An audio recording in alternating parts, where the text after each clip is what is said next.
Dunia F1 dihebohkan dengan berita dipecatnya Christian Horner yang diumumkan secara tiba-tiba pada hari Rabu sore kemarin. Dalam rilis resmi Red Bull, mereka menuliskan jika Horner dibebas tugaskan dari jabatannya sebagai tim prinsipal serta CEO dari Red Bull Racing yang sekaligus mengakhiri kiprahnya selama 20 tahun di tim berlogo banteng itu.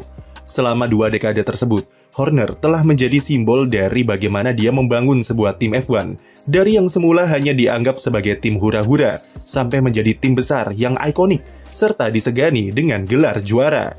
Direkrut sejak usianya masih muda pada 2005, Horner berhasil menaklukkan dunia perpolitikan F1 di era ketika orang-orang seperti Ron Dennis, Flavio Briatore, John Todt, dan Frank Williams masih eksis. Selama 20 tahun menjabat, Horner sudah lakoni 405 balapan bersama Red Bull dengan mempersembahkan 124 kemenangan dan total 14 gelar juara dunia pembalap serta konstruktor.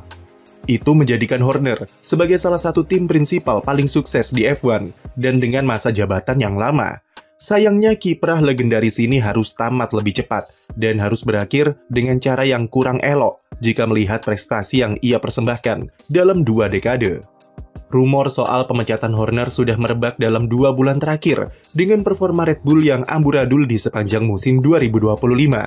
Namun jujur saja banyak yang tidak menyangka kalau pengumumannya bakal secepat ini dan dilakukan di pertengahan musim, yang menunjukkan kalau ada sesuatu yang lebih besar di balik layar. Apalagi jika kita melihat bagaimana gejolak di internal Red Bull dalam 1 tahun terakhir. Alasan penurunan performa Red Bull rasanya terlalu remeh jika dijadikan alasan utama kenapa Horner dipecat.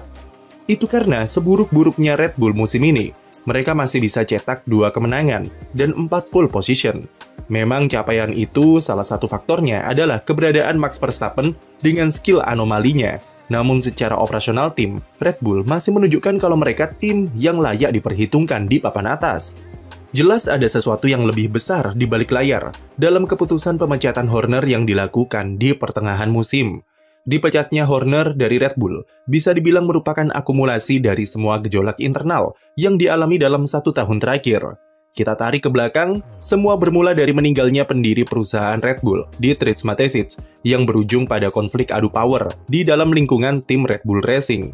Christian Horner ingin menanamkan kekuatannya lebih dalam dan lebih luas di dalam tim untuk menjaga stabilitas serta memperkuat pengaruhnya di sana. Namun Helmut Marko, yang merupakan tangan kanan Dietrich Mateschitz selama dia masih hidup serta sebagai penasehat, dipandang sebagai salah satu penghalang karena powernya di sana juga sama-sama cukup besar. Disinilah permulaan konfliknya, di mana Horner ingin kuasa yang lebih besar, tapi di saat yang sama masih ada penyeimbang di tangan Helmut. Jika kita ingat di akhir 2023, muncul rumor yang mengatakan kalau ada perbedaan pandangan antara Horner dan Helmut Marko yang berpotensi sebabkan konflik. Adanya klausul tambahan di kontrak Verstappen yang mengatakan jika dia akan ikut keluar dari tim, andai Helmut dipecat, diyakini merupakan strategi untuk tetap mempertahankan kakek berusia 82 tahun itu dari gertakan Horner. Meski awalnya hanya rumor, namun melihat apa yang terjadi di Red Bull akhir-akhir ini sepertinya memang benar adanya. Power Horner memang sangat kuat, karena selain jadi tim prinsipal, dia juga menjabat sebagai CEO yang mengepalai ketiga cabang perusahaan sekaligus, yaitu Red Bull Racing di F1, lalu Red Bull Advanced Technologies, kemudian Red Bull Powertrain untuk proyek mesin 2026. Selain itu, Horner juga memegang kendali terhadap tata kelola dan marketing di tim Racing Bulls, seperti penunjukan Peter Bayer dan Lauren Makis di kursi kepemimpinan skuad Faenza tersebut tahun lalu, serta melakukan rebranding. Horner dianggap memiliki power yang terlalu besar dan terlalu influential di dalam tim, karena menyebabkannya kebal dari kritikan serta sulit untuk diusik ketika ia buat kesalahan dengan keputusannya.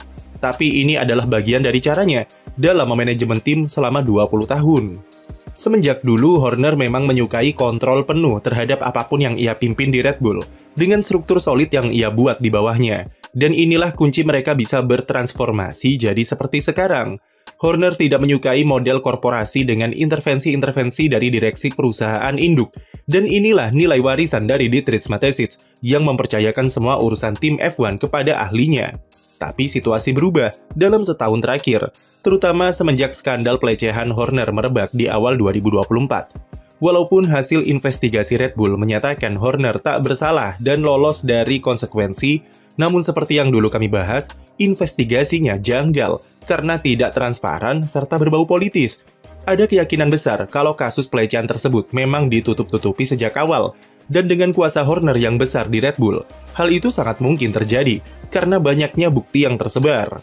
Dari kasusnya itu, kondisi internal Red Bull makin berantakan, serta konflik power justru semakin besar, yang menambah kacau kondusivitas tim.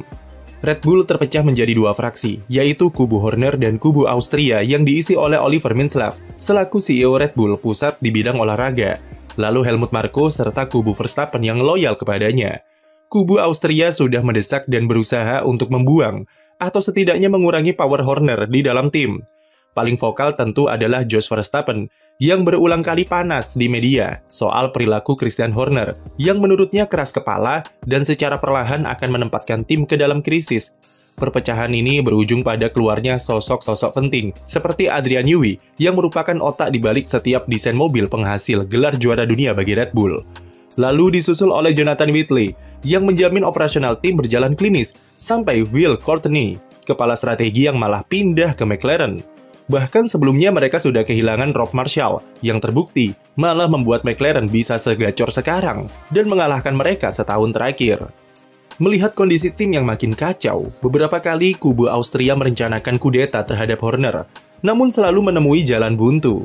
Masalah utamanya adalah Horner punya backingan dari pemilik saham mayoritas Red Bull, yaitu keluarga Yovidia, yang senantiasa melindunginya dari desakan-desakan internal.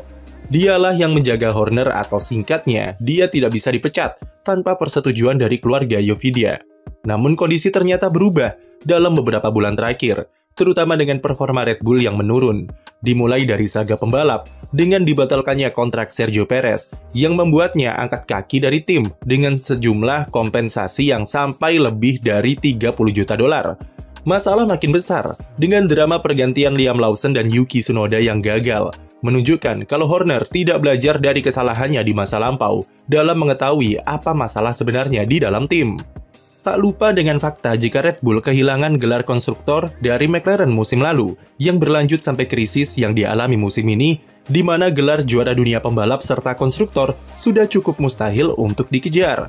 Red Bull hanya merana di posisi 4 klasemen konstruktor, dan bahkan poin mereka saja belum bisa tembus 200 poin dibanding tim besar lainnya. Kondisi-kondisi suram tersebut kemudian dimanfaatkan untuk meyakinkan keluarga Yovidia kalau Horner tidak bisa dipertahankan lagi lewat pertemuan yang diadakan selama GP Austria sampai GP Inggris kemarin. Kehilangan backingan, Horner pun akhirnya terjungkal. Tak butuh waktu lama setelah balapan di Silverstone, Horner ternyata sudah diberitahu kalau ia dibebas tugaskan oleh Red Bull sejak hari Selasa. Namun ia meminta pengumumannya ditahan, sampai Horner mengucapkan salam perpisahan terakhirnya dari semua karyawan di Milton Keynes pada keesokan harinya. Ada sumber yang menyebut jika banyak karyawan Red Bull yang mengira kalau mereka semua dikumpulkan jadi satu di aula dalam rangka mengumumkan kepindahan Max Verstappen ke tim rival. Namun ternyata tidak ada yang menyangka kalau itu adalah hari terakhir Horner memimpin di Milton Keynes. Selain Horner, Direktur Komunikasi Paul Smith dan Direktur Marketing Oliver Hayes yang diyakini merupakan bagian dari manajemen Horner juga didepak dari tim. Pemenang terbesar dari dipecatnya Horner ini jelas merupakan kubu Verstappen, karena seperti yang kami bahas di video sebelumnya, bukan rahasia lagi jika mereka bermain politik di balik layar dengan kedekatannya bersama Helmut Marko serta Oliver Minzlaff. Meskipun mereka membantah terlibat dalam keputusan tim, namun kabar soal potensi kepindahan sang pembalap serta permainan politik mereka tak bisa dipungkiri ada peran di dalamnya. Pemecatan Horner bagi kubu Verstappen bisa jadi memiliki dua arti. Pertama, dengan berhasil keluarkan Horner, Red Bull sudah all in untuk mempertahankan Verstappen dari godaan Mercedes dan memperkuat komitmen kalau mereka tak bisa kehilangan aset emasnya begitu saja. Salah satu tuntutan dari kubu Verstappen adalah mereka ingin adanya perubahan di dalam tim untuk mengembalikan performa Red Bull. Perubahan itu sudah dikabulkan dengan memecat Horner, yang setidaknya dianggap bisa mencegah kepergian Verstappen ke Mercedes. Lalu kedua, bisa jadi Verstappen sudah sepakat dengan tawaran dari Toto Wolff, yang kemudian membuat jajaran direksi Red Bull kesal dan memutuskan memecat Horner. Yang jelas adalah kepergian Verstappen masih bisa terjadi meskipun Horner sudah tidak ada di posisi tim prinsipal. Dan jeda 2 pekan sebelum GP Belgia sampai jeda musim panas nanti bakal jadi penentuan bagi masa depan sang 4 kali juara dunia itu di F1. Terlepas dari semua kontroversinya akhir-akhir ini memang agak disayangkan karir 20 tahun penuh prestasi dan dimulai dari nol harus tamat dengan cara yang kurang elegan. Tanpa Horner, Red Bull akan alami masa-masa sulit yang tentu harapannya itu hanya sementara, sebelum nanti mereka harus membangun ulang fondasi tim yang sudah ada selama bertahun-tahun. Lauren Makis naik dari Racing Bulls untuk mengemban tugas sebagai tim prinsipal serta CEO menggantikan posisi Horner. Kami belum tahu apakah ini sifatnya sementara atau jangka panjang, tapi dilihat dari track record Makis selama jadi tangan kanan Mattia Binotto di Ferrari, serta memimpin Racing Bull selama setahun, mungkin ekspektasi sebaiknya diturunkan dulu. Sementara Racing Bulls akan dipimpin oleh salah satu figur senior di F1, Alan Permay, yang dikenal selama 3 dekade lebih bekerja di tim Enstone sebelum pindah ke Faenza tahun lalu. Ditinggal Christian Horner memang merupakan akhir dari sebuah era. Namun ini sekaligus menjadi sebuah momen untuk memulai lembaran baru. Yang paling tidak, lembaran itu akan dimulai dari sebuah buku yang sama, yang ditulis sebagai warisan 20 tahun dedikasi Horner selama di Red Bull. Sekian video dari kami, jangan lupa beri like dan subscribe untuk konten F1 lainnya.